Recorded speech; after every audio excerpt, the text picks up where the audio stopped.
నమస్తే and welcome to health care. నేను రీనా. ఈరోజు హెల్త్ కేర్లో మనం మాట్లాడుకోబోయే టాపిక్ పీసీఓఎస్ గురించి. పీసీఓఎస్ ప్రెగ్నెన్సీకి కారణమవుతుందా?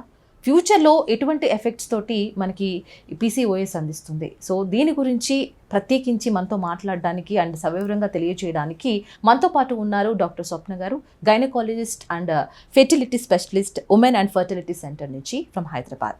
సో స్వప్న మేడంని అడిగి మనం డీటెయిల్డ్గా అడిగి ప్రయత్నం చేద్దాం రండి. స్వప్న గారు నమస్తే అండి. నమస్తే డాక్టర్ గారు బాగున్నారు?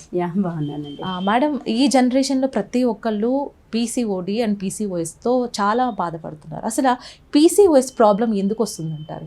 అంటే basically there are lot of factors అండి. పీసీఓడి అనేది ఇప్పుడు ఎంత కామన్ అంటే, ఇప్పుడు 10 people అంటే 10 individuals మన క్లినిక్ వస్తూ ఉంటే ఆల్మోస్ట్ 6 individualsకి పీసీఓఎస్ ఉంటుంది. So it's so common and అది మేజర్ ప్రాబ్లం లాగా కూడా మనం తీసుకోవడానికి లేదు. Basically it's a metabolic disorder అంటే and it's a correctable problem. ఇప్పుడు మనం కరెక్షన్ చేసుకోలేము, తగ్గించుకోలేము అనేది లేదు. ఓకే, సో పీసీఓఎస్ అనేది it's nothing but polycystic ovarian syndrome. So మనకు ఓవరీస్లో ఏంటంటే చిన్న చిన్న వాటర్ బబుల్స్, అంటే మనకు సగ్గుబియ్యం లాగా చిన్న చిన్న వాటర్ బబుల్స్ లాంటివి ఏర్పడుతున్నాయి. అది కూడా దేనివల్ల అంటే because of the hormonal imbalance. Basically PCOD is nothing but hormonal imbalance. So మనకు హార్మోన్స్ అంటే like oestrogen, progesterone levels, FSH, LH hormone, ఇవన్నీ కూడా ఓవరీస్ నుంచి ఉత్పత్తి అయ్యే హార్మోన్స్. ఆ హార్మోన్స్ కరెక్ట్గా బ్యాలెన్స్లో ఉన్నంత వరకు లేడీస్కి పీరియడ్స్ రెగ్యులర్గానే ఉంటాయి. వెయిట్ గెయిన్ అవ్వడం కానీ, అన్వాంటెడ్ హెయిర్ రావడం, ఇవన్నీ ఏవి ఉండవు. ఒకవేళ అదే మన బాడీలో ఎల్హెచ్ హార్మోన్ అనేది లేదు టెస్టోస్టెరాన్ హార్మోన్ అనేది ఎక్కువగా ఉత్పత్తి అయినప్పుడు మాత్రం, అంటే లైక్ హార్మోన్స్ ఇంబ్యాలెన్స్ అయినప్పుడు, అప్పుడు then it lead to PCOD. So ఇది ఏజ్కి సంబంధించి ఏమన్నా, ఈ ఏజ్లో పీసీఓడి, పీసీఓఎస్ లాంటిది ఏమన్నా వచ్చే అవకాశాలు? There is no age limit అని చెప్పాలండి. ముందు ఏంటంటే యంగ్ గర్ల్స్, లేకపోతే ఇప్పుడు అడోలసెంట్ ఏజ్ గ్రూప్ కాకుండా మనకు రిప్రొడక్టివ్ ఏజ్ గ్రూప్ అంటే లైక్ 30 to 40s లేకపోతే 25 to 40s మధ్యలో అనుకునే వాళ్ళం. బట్ ఇప్పుడు అలా కాదు, young girls are getting more affected. And in fact స్టడీస్లో ఏంటంటే ఇప్పుడు అంటే మనకు రీసెర్చ్లో తెలిసింది ఏంటంటే, మదర్ ఇప్పుడు suppose mother PCOD patient carrying ఉన్నారు, తనకు ఒకవేళ ఫీమేల్ బేబీ లోపల ఉన్నారు అంటే పుట్టబోయే బేబీకి పీసీఓడి వస్తుందా రాదా అనేది కూడా మనం ప్రెడిక్ట్ చేయగలుగుతున్నాం. If the mother is PCOD patient and తనకు పీసీఓఎస్ కంట్రోల్లో లేకుండా తను కన్సీవ్ అయ్యిందే అనుకోండి, అప్పుడు లోపల పుట్టబోయే బేబీ గర్ల్ బేబీ అయితే ఆ బేబీ కూడా మళ్ళీ పీసీఓడి వచ్చే ఛాన్సెస్ ఉంటుంది. సో దట్స్ హౌ, అంటే యాజ్ ఎర్లీ యాజ్ యూట్రస్లో ఉన్నప్పుడు కూడా మనం ప్రెడిక్ట్ చేయగలుగుతున్నాం. అండ్ ఇంకోటి ఏంటంటే యంగ్ గర్ల్స్ ఇప్పుడు చాలామంది మెచ్యూరే అవ్వరు, బట్ స్టిల్ అయినా వాళ్ళకు పీసీఓడి ప్రాబ్లమ్స్ అనేది ముందే స్టార్ట్ అయిపోతున్నాయి. So as early as before mature అయినప్పటి నుంచే పీసీఓఎస్ అనేది స్టార్ట్ అయిపోతుంది. సో బేసికలీ ఏంటంటే everything is like life style changes చేయాల్సిందే, అండ్ మనం కంట్రోల్ పెట్టుకోలేకపోతే కష్టమే. సో ఈ జనరేషన్ పిల్లలకి ఎక్కువగా మనం వింటూ ఉన్నాం కాబట్టి దీనికి ట్రీట్మెంట్ కూడా ఉంటుంది అని అంటున్నారు. సో ఏ టైంలో మనం అప్రోచ్ అవ్వాలి, దాని ట్రీట్మెంట్ ఏ విధంగా ఉండబోతుంది? బేసికలీ యంగ్ గర్ల్స్ అంటే ఇప్పుడు కొందరు మెచ్యూర్ అవ్వక ముందుకే ఎక్కువగా వెయిట్ గెయిన్ అవుతుంటారు, అన్వాంటెడ్ హెయిర్ వచ్చేస్తుంటది, బేసికలీ అప్పర్ లిప్, నెక్ చుట్టూ పిగ్మెంటేషన్ స్టార్ట్ అయిపోతుంటది, అండ్ అన్వాంటెడ్ హెయిర్ అంటే ఇప్పుడు మగవాళ్ళకి వచ్చినట్టుగా మీసాలు, గడ్డాలు, అండ్ బొడ్డు దగ్గర కూడా థిక్ హెయిర్ రావడం, కొందరికి నిపుల్స్ చుట్టూ థిక్ హెయిర్ రావడం, ఇవన్నీ స్టార్ట్ అయిపోతూ ఉంటాయి. సో అప్పుడు మదర్స్ ఏంటంటే అది గమనించి ఓకే అంటే ఏదైనా హార్మోన్స్ తేడా ఉందా ఏంటి అనేది డాక్టర్ దగ్గర వచ్చి కన్సల్ట్ అవ్వడం బెటర్. ఇంకోదంటే మదర్స్ చెప్పినా పిల్లలు వినేటట్టు లేరు. At least when they get to the doctors మనం చెప్తాం, మీరు అంటే first of all basically junk foods avoid చేయమని చెప్తాం. అండ్ లైఫ్ స్టైల్ మోడిఫికేషన్ అంటే కొంచెం రెగ్యులర్గా యాక్టివిటీస్ ఒకటి స్టార్ట్ చేయమంటాం. At least daily 1 hour minimum workouts అంటే either aerobics, Zumba dance or some games అందులో ఎంగేజ్ చేయమని చెప్తాము. And see that they lose their weight. And carbohydrates maximum cut short చేయాలి, హై ప్రోటీన్ డైట్ తీసుకోమని చెప్తాం. అండ్ అవాయిడ్ జంక్ ఫుడ్స్ అంటే like bakery items ఉంటాయి కదా, మన burger, pizza, samosa, bajji, bonda, vada, puri, pastries, puffs, cakes. So basically ఇప్పుడు యంగ్స్టర్స్ అంతా కూడా ఫ్రెండ్స్తో వెళ్ళినప్పుడు they go to bakeries. And weekend parties అంటారు, అందులో ఇవన్నీ కూడా ఆల్ ఏరేటెడ్ డ్రింక్స్ కానీ అందులో యాడెడ్ షుగర్స్ ఉంటాయి. సో ఇవన్నీ carbonated drinks and preserved foods, కొన్ని ప్యాక్డ్ ఫుడ్స్ ఉంటాయి, రెడీ టు ఈట్ ఫుడ్స్, ఇట్లాంటివన్నీ అంటే all processed foods has to be avoided. అదొకటి. ఇంకోటి ఫ్రూట్స్లో కూడా ఎక్కువగా స్వీట్గా ఉన్నాయి కూడా కొందరికి అవాయిడ్ చేయమని చెప్తాం, బికాస్ వాళ్ళకి ఏంటంటే ఆల్మోస్ట్ లైక్ డయాబెటిక్ డైట్ మనము అడ్వైస్ చేస్తాం. No sugars, as much as possible cut short sugars. So and added on sugars తీసుకోవద్దు. అంటే ఫ్రూట్ జ్యూసెస్ తీసుకోవచ్చు, కానీ మళ్ళీ అందులో షుగర్ యాడ్ చేసి ఎక్కువ స్వీట్గా చేసి తాగుతుంటారు. ఇవన్నీ ట్రీట్మెంట్ అండర్ ట్రీట్మెంట్ కిందే వస్తాయి. This is first and basic అంటే ఫస్ట్ మోస్ట్ ఇంపార్టెంట్ పాయింట్. మనం మెడికేషన్ ఇచ్చే కంటే ముందు కూడా ఫస్ట్ లైఫ్ స్టైల్ మోడిఫికేషన్ చెప్తాం, రెగ్యులర్ వర్కౌట్స్, వెయిట్ లాస్ వాళ్ళ సైడ్ నుంచి వాళ్ళు ప్రయత్నం చేయాల్సిందే. దాని తర్వాత మనం ఎంత ఇంబ్యాలెన్స్ ఉంది బికాస్ అందరు పీసీఓడికి కూడా ట్రీట్మెంట్ అవసరం పడకపోవచ్చు. కొందరికి ఏంటంటే జస్ట్ ఈ లైఫ్ స్టైల్ మోడిఫికేషన్ చేస్తే కరెక్షన్ అయిపోద్ది, పీరియడ్స్ రెగ్యులర్గా వచ్చేస్తాయి అండ్ కన్సీవింగ్కి కూడా ఇబ్బంది ఉండదు ఫ్యూచర్లో. So they conceive spontaneously.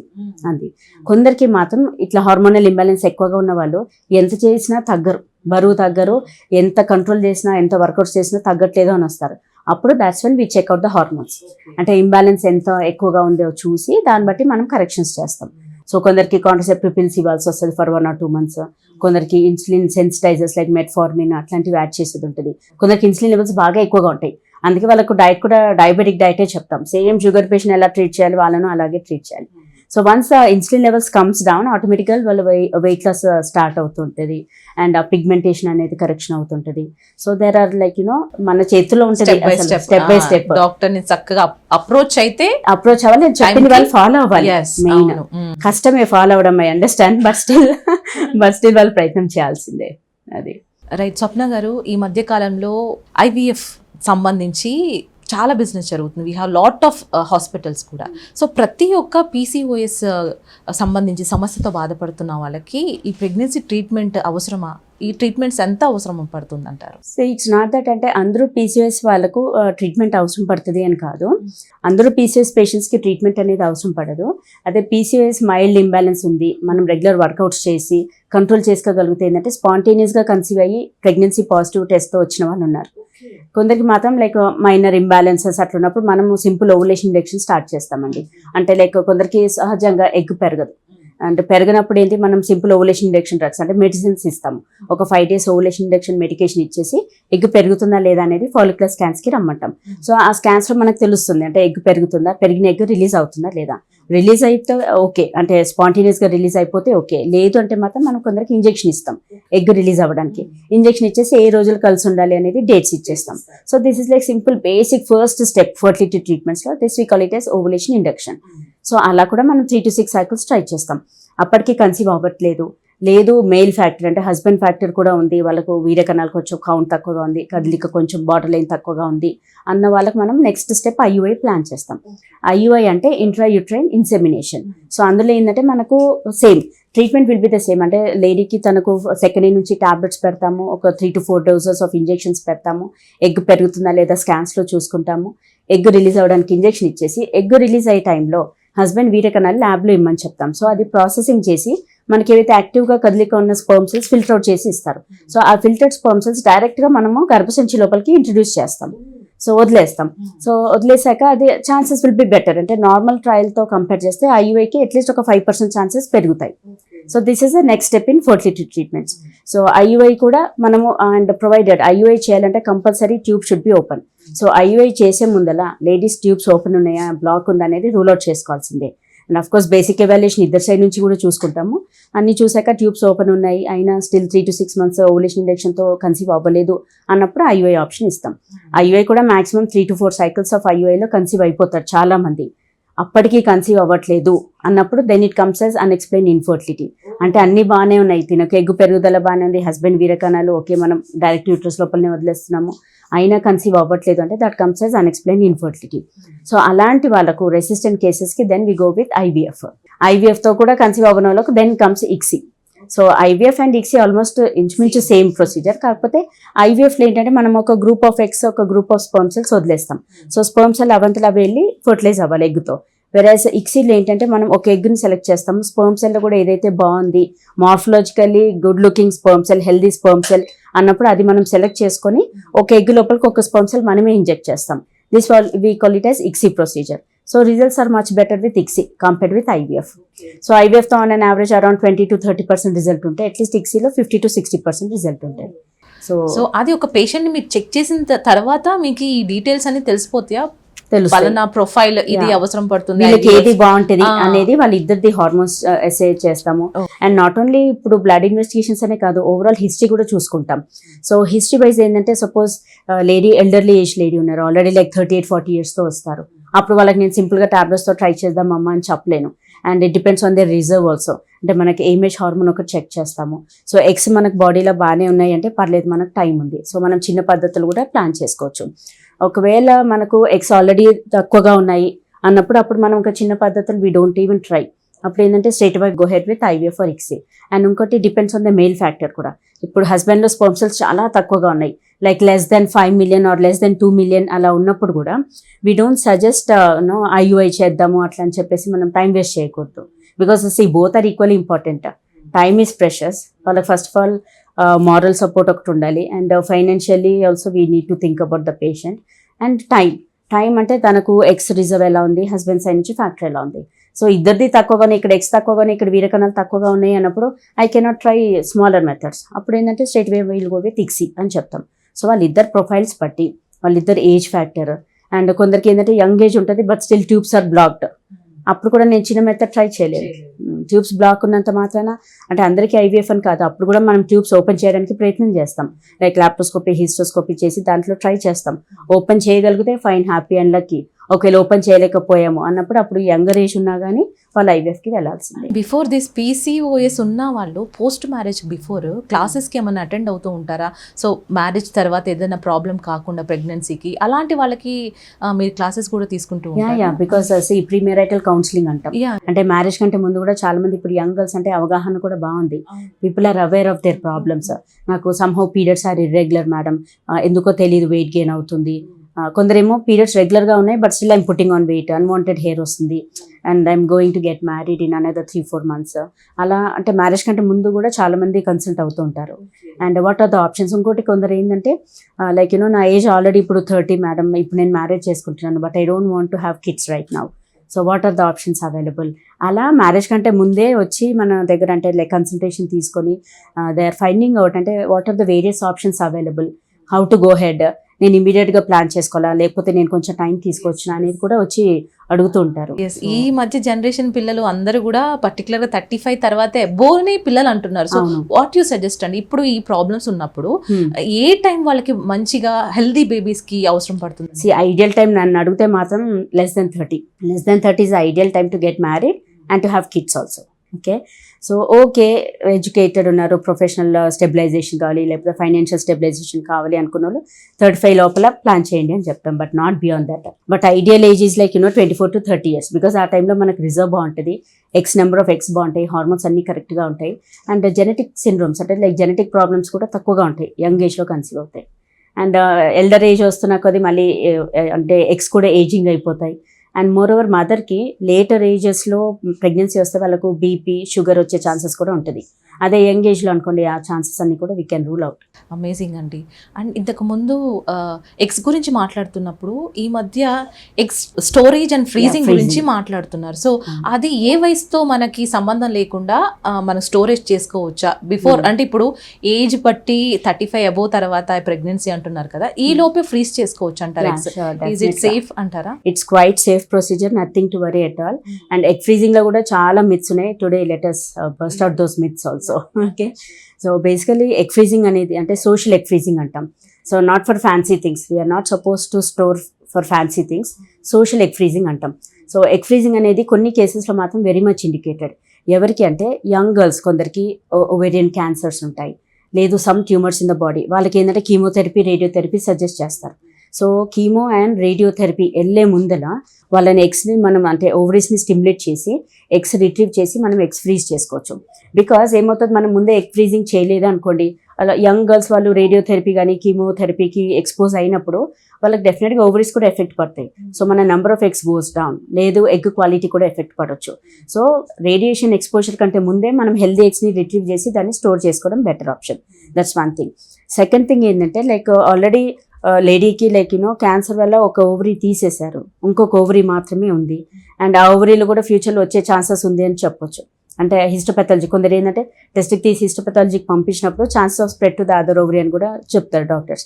అలా ఉన్నప్పుడు కూడా వాళ్ళకి ఇప్పట్లో మ్యారేజ్ అవ్వలేదు, ఇంకా there is a lot of time to go for marriage, అలాంటి వాళ్ళు కూడా మనకు స్టిమ్యులేట్ చేసి ఎగ్ ఫ్రీజింగ్ చేసుకోవడం that is one best option. Third thing ఏంటంటే లైక్ నవడేస్ వీనో అందరూ కూడా కార్పొరేట్ స్టైల్లో ఉన్నారు, లైక్ ఎడ్యుకేషన్ అనేది పెరిగింది, మనకు ఇండిపెండెన్సీ అనేది పెరిగింది.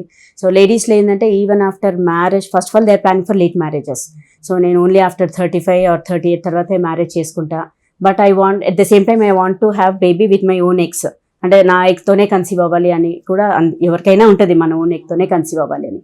సో అలా లేట్ మ్యారేజ్, లేట్ ప్రెగ్నెన్సీ ప్లాన్లో ఉన్న వాళ్ళు కూడా even before marriage also they can come and get their eggs freezed, storage అంటే స్టోరేజ్లో పెట్టేసుకుంటే ఆఫ్టర్ మ్యారేజ్ తర్వాత whenever they are mentally fixed or financially fixed అంతా స్టెబిలైజ్ అయ్యింది అనుకున్నప్పుడు అప్పుడు ఆ ఎగ్స్ని వాళ్ళు యూటిలైజ్ చేసుకొని ఐవీఎఫ్ ఆర్ ఇక్సీ ప్రక్రియ ద్వారా వాళ్ళు ప్రెగ్నెన్సీకి ప్లాన్ అండ్ చేసుకోవచ్చు. ఇక్కడ ఒక డౌట్ స్వప్న గారు, ఈవెన్ దో ఎగ్ ఫ్రీజ్ ఉంది, ఎంగేజ్ లో ఎగ్ ఫ్రీజ్ ఉంది, బట్ బాడీ సహకరించకపోతే ఆ టైంలో she's more than 35 years 40 years లో ఎబోలో ఉంది, సో బాడీ సహకరించకపోతే అప్పుడు పరిస్థితి ఏ విధంగా ఉంటుందంటారు? బాడీ సహకరించకపోవడం అంటే ఫస్ట్ ఆఫ్ ఆల్ మనం ఎవరైనా ఇప్పుడు ఎగ్ ఫ్రీజింగ్ కోసం వచ్చినప్పుడు ఫస్ట్ ఆఫ్ ఆల్ వాళ్ళకి రిజర్వ్ ఎట్లా ఉందనేది చెక్ చేస్తాం. హెల్త్ పరంగా చెక్ చేస్తాం.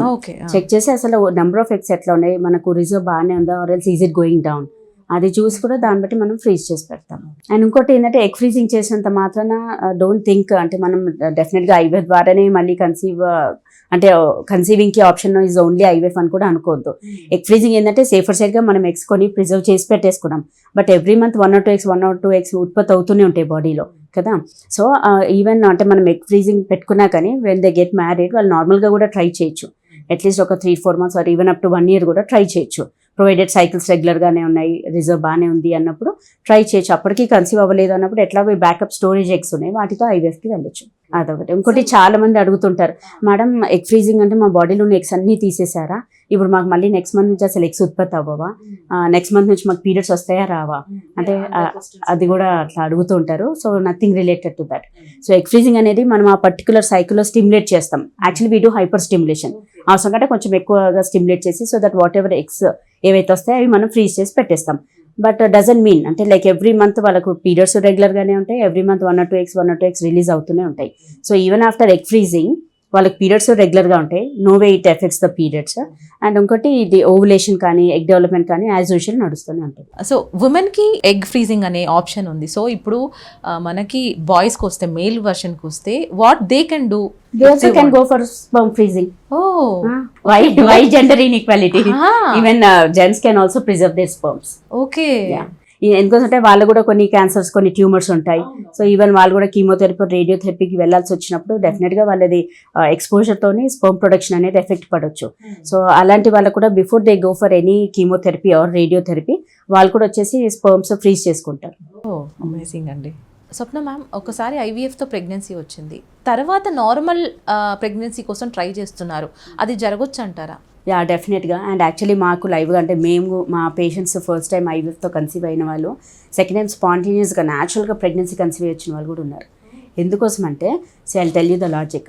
బేసికలీ మనం ఐవీఎఫ్ ట్రీట్మెంట్కి వెళ్ళినప్పుడు in depth evaluation both husband side నుంచి లేడీ సైడ్ నుంచి ఇన్డెప్త్ ఎవాల్యుయేషన్ చేస్తాం. వాళ్ళకి ఏదైనా ఎండోక్రైనల్ ప్రాబ్లమ్స్, సరే థైరాయిడ్ కరెక్షన్ అంటే థైరాయిడ్ అబ్నార్మాలిటీ ఉంది దాన్ని కరెక్షన్ చేసుకుంటాం, షుగర్స్ అబ్నార్మల్గా ఉన్నాయి దాన్ని కరెక్షన్ చేస్తాం, హార్మోనల్ ఇంబ్యాలెన్స్ ఉంది దాన్ని కరెక్షన్ చేసుకుంటాం. అన్ని కరెక్షన్ చేసుకున్న తర్వాత then we plan for IVF. And ఒకసారి కన్సీవ్ అయ్యాక ఏంటంటే వాళ్ళది ఫర్టిలిటీ థింగ్ అనేది పెరుగుతుంది. సో న్యాచురల్గా కన్సీవ్ అయ్యి వచ్చిన వాళ్ళు కూడా చాలామంది ఉంటారు. ఇట్స్ నాట్ నెసెసరీ మనం ఫస్ట్ టైం ఐవీఎఫ్కి వెళ్ళాము నెక్స్ట్ టైం కంపల్సరీ ఐవీఎఫ్కి వెళ్ళాల్సింది అనేది ఏం లేదు. ప్రొవైడెడ్ ఇప్పుడు సరే lady younger age group and tubes open ఉండాలి. నార్మల్గా స్పాంటేనియస్గా కన్సీవ్ అవ్వాలంటే tube should be open, main criteria. Tubes open ఉన్నాయి. తనకు ఫస్ట్ టైం మనము ఐవీఎఫ్ అంటే సరే ఎండోమెట్రోసిస్ ప్రాబ్లం వల్ల లేదు హస్బెండ్కి కొంచెం వీర్యకణాలు తక్కువగా ఉండడం వలన ఐవీఎఫ్కి వెళ్ళారు. బట్ సెకండ్ టైం ఏంటంటే హస్బెండ్ కొన్ని మెడికేషన్స్ కంటిన్యూ చేస్తూ ఉంటారు. వాళ్ళు ఐవీఎఫ్లో మనం పెట్టిన ట్రీట్మెంట్ కూడా తర్వాత కంటిన్యూ చేస్తూ ఉంటారు. సో ఆబ్వియస్లీ దాంతో స్పాంటేనియస్గా వాళ్ళకు మేల్ ఫ్యాక్టర్ కరెక్షన్ అయ్యి ఉంటే డెఫినెట్గా నార్మల్గా స్పాంటేనియస్గా కన్సీవ్ అయ్యి కూడా వస్తారు. ఓకే, చాలా మందికి కూడా డౌట్ మ్యామ్, ఒక ఐవీఎఫ్ ట్రీట్మెంట్ తోటి 100% సక్సెస్ అవుతుందా అని చాలా మందికి చాలా డౌట్స్ ఉంటాయి. సో 100%గా సక్సెస్ అవుతుందా? అస్సలు లేదు. We cannot give falls promises like 100% success rate అవుతుంది అని చెప్పలేము. ఓకే, సో బేసికలీ ఏంటంటే మన చేతుల్లో ఎంతవరకు అయితే ఉందో అది మనం చేస్తాం. అండ్ ఎంబ్రియో లోపల వేస్తాం, అది అతుకుంటుందా లేదా అనేది నా చేతిలో ఉండదు, వాళ్ళ చేతిలో కూడా ఉండదు. సో అందుకనే why it's not 100% success, why ఎందుకని అందరూ అడుగుతుంటారు. సో వాళ్ళ ఎక్స్పెక్టేషన్స్ కూడా అట్లాగే ఉంటాయి. మేము మనీ పెట్టి ఖర్చు పెట్టి చేయించుకుంటున్నాం, మేడం ఏదైతే చెప్పిందో నేను కరెక్ట్గా ఫాలో అయ్యాను, ఇంజెక్షన్స్ ఏది తీసుకున్నారో నేను కరెక్ట్గా వేసుకున్నాను, బట్ ఎందుకు మేడం 100% నాకెందుకు పాజిటివ్ రాలేదు ఫస్ట్ అటెంప్ట్ అని కూడా చాలామంది అడుగుతుంటారు. బేసికలీ ఐవీఎఫ్ అనేది ఇట్స్ అ ప్రాసెస్, అంటే వీఆర్ యాక్సిలరేటింగ్ ద ప్రాసెస్. అంటే నార్మల్గా అయ్యే ప్రక్రియని మనం కొంచెం ఫాస్ట్గా స్పీడప్ చేయడానికి హెల్ప్ చేస్తున్నాం. And there are lot of factors. ఇప్పుడు ఐవీఎఫ్ సక్సెస్ అవ్వాలి అంటే చాలా ఫ్యాక్టర్స్ డిపెండెన్సీ ఉంటుంది. ఒకటి ఏంటంటే ఎంబ్రియో క్వాలిటీ అంటాం. ఆఫ్ కోర్స్ మనం ఎంబ్రియో క్వాలిటీ ఎలా ఉందనేది మనం ముందే చెక్ చేసుకుంటాం. Day 3 ఎంబ్రియోస్, Day 5 ఎంబ్రియోస్ అంటాం. So 5th day embryos are much better then 3rd day embryos. So దాన్ని బ్లాస్ట్ అంటాం. సో బ్లాస్ట్తో వేసినప్పుడు success rate will be little better than day 3 embryos. That's one thing. ఇంకోటి endometrium. Endometrium అంటే గర్భసంచి లోపల పొర. So endometrium is like soil, అంటే మనం భూమితో కంపేర్ చేస్తాం. ఇప్పుడు సాయిల్లో ఒక గింజ పడేసి అది నాటుకుంటుందా అంటే మనకు తెలీదు. అదే ఒక భూమిలో మనం కొంచెం మట్టిని పైకి కిందికి చేసి కొంచెం మెన్యూర్ యాడ్ చేసి ఎరువులు వేసి కొంచెం వాటర్ వేసి అందులో గింజ నాటితే ఛాన్సెస్ బెటర్ ఉంటాయి. సేమ్ థింగ్ ఇప్పుడు ఎండోమెట్రియం కూడా మనం అది ఎండోమెట్రియం ప్రిపరేషన్ అంటాం. అంటే మనకు ఎంబ్రియో అంటే బయట పెంచిన పిండంని లోపల వేయాలంటే లోపల ఫస్ట్ ఆఫ్ ఆల్ ఆ రూమ్ ఎలా ఉంది ఫస్ట్ చెక్ చేసుకుంటాం. చెక్ చేసుకొని లోపల పొర కరెక్ట్గా పెరుగుతుందా లేదా, దానికి పెరగడానికి ట్యాబ్లెట్స్ కానీ సాచెట్స్ కొంచెం మెడికేషన్స్ ఇవన్నీ ఇస్తాం. And blood supply is also important. Blood supply బాగుందా లేదా అనేది మనం స్కాన్స్లో చూసుకుంటాం. అన్నీ చూసుకొని అంతా బాగుంది అన్నప్పుడు లాస్ట్గా ఫైనల్గా మనం హార్మోన్స్ చెక్ చేస్తాం. సో అన్నీ బాగున్నాయి అన్నప్పుడే మనం బ్లాస్ట్ ట్రాన్స్ఫర్ చేస్తాం. చేసినంత మాత్రాన 100% అది వెళ్ళి అతుక్కుంటుందా లేదా అనేది నేను చెప్పలేను, నేను ప్రెడిక్ట్ చేయలేను, వాళ్ళు ప్రెడిక్ట్ చేయలేరు. It's obviously nature. సో ఈ ప్రాసెస్ అంతా ఎంత టైం పడుతుంది madam? So it's matter of 15 days అండి. సో బట్ ప్రీ ఐవీఎఫ్ అంటే సపోజ్ ఈ మంత్ వాళ్ళు ఐవీఎఫ్కి వెళ్ళాలి అనుకుంటున్నారంటే మనం ఈ ఒక 1 or 2 months ముందు నుంచి వాళ్ళకు డైట్ కొంచెం supplements like folic acid, vitamin D supplementation, లేదు వారు హార్మోన్స్ ఏమైనా హెచ్చుతగ్గుంటే కరెక్షన్. సో వీటన్నిటికీ ఏంటంటే అట్లీస్ట్ ఒక 1 to 2 months మనం టైం పెట్టుకుంటాం. So after that then we start the stimulation. So stimulation ఎలా అంటే ఫ్రమ్ డే 2 ఫస్ట్ డే వచ్చినప్పుడు హార్మోన్స్ చెక్ చేసుకొని సెకండ్ డే నుంచి డైలీ ఇంజెక్షన్స్ పెడతాం. 5th day onwards scan start చేస్తాం. స్కాన్స్లో ఏంటంటే ఎగ్ పెరుగుతుందా లేదా, మనం ఇచ్చిన డోస్ సరిపోతుందా, లేదు వేరే ఇంజెక్షన్ ఏమైనా యాడ్ చేయాలా, లేదు ఇచ్చే ఇంజెక్షన్ కొంచెం డోస్ ఏమైనా పెంచాలా.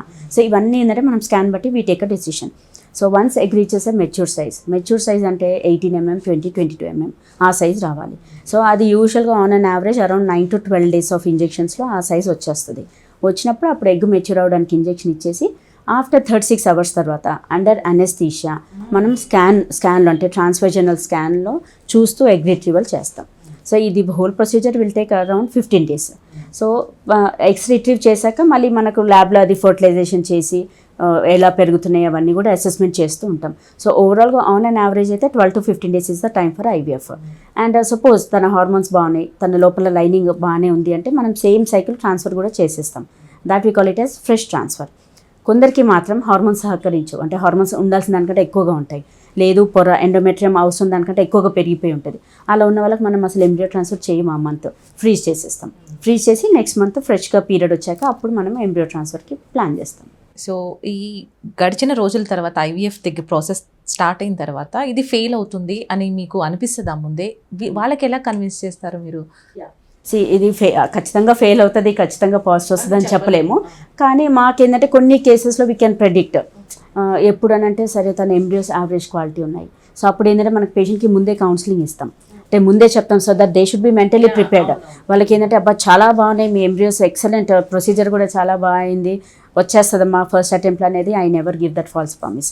ఉన్నట్టు చెప్పాల్సిందే. And we usually show their embryos also. So embryos ఏంటంటే మనకు క్వాలిటీ వైజ్ కరెక్ట్గా లేదు, యావరేజ్ క్వాలిటీ ఉంది అన్నప్పుడు వస్తుందో రాదో, అంటే ఇంప్లాంట్ అవుతుందో లేదో అన్నట్టుగా మాకే కొంచెం డౌట్ ఉంటుంది. సెకండ్ థింగ్ ఏంటంటే embryo transfer technique. So embryos ఎంత ఇంపార్టెంటో ఈవెన్ మనం ట్రాన్స్ఫర్ చేసే టెక్నిక్ కూడా ఈక్వల్లీ ఇంపార్టెంట్. అందుకని we don't even give to జూనియర్స్కి ఇవ్వం, బికాస్ అన్నిట్లో కంటే embryo transfer technique is the most important. అందులో ఏంటంటే మనకు ఆ ట్రాన్స్ఫర్ ఎంత స్మూత్గా చేస్తాము అనేది దాన్ని బట్టి. కొందరు ఏంటంటే చాలా రఫ్గా, అంటే లైక్ గర్భసంచి ముఖద్వారం నుంచి లోపలికి ఎంట్రీ అవ్వాలి క్యాథెటర్, అది చాలా it will be in microns. First of all embryo కూడా మనం డైరెక్ట్ కళ్ళతో చూడలేము, ఓన్లీ మైక్రోస్కోపిక్ పిక్చర్ కదా.